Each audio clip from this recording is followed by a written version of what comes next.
Allahdan kömək istəyin, Allah nəsib eləsin sizə, başqaları üçün faydalı olasınız, cəmaata xidmətçi olasınız.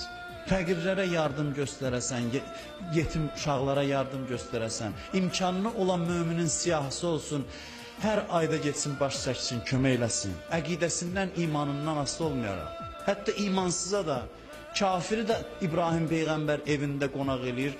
Bismillah demədiyinə görə deyir, dur ged, Allah acıqlanır ki, sən niyə mənim bəndəmi qovdun? Nə olsun o kafirdir? Sənə qonaq gəlib, onun qabağına çörək qoy. Onun ehtiyaclarını ödə. Təşəkkür gözləməsin, minnətdarlıq gözləməsin. Birdən mənim qədrimi bilməzlər də heç bilməsinlər.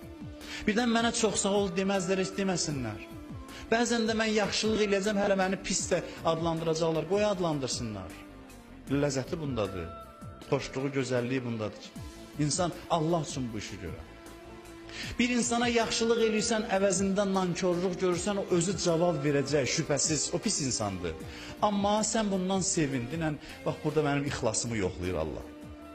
Görürsən, sənə təşəkkür eləməyiblər, sənə əksinə yaxşılığa pisliklə cavab verir, görürsən, sən yaxşılığı niyə eləmişdin? Bu Allahın bir müsbət işarəsidir insana. Sənin ixlasın orada imtihana çəkilir.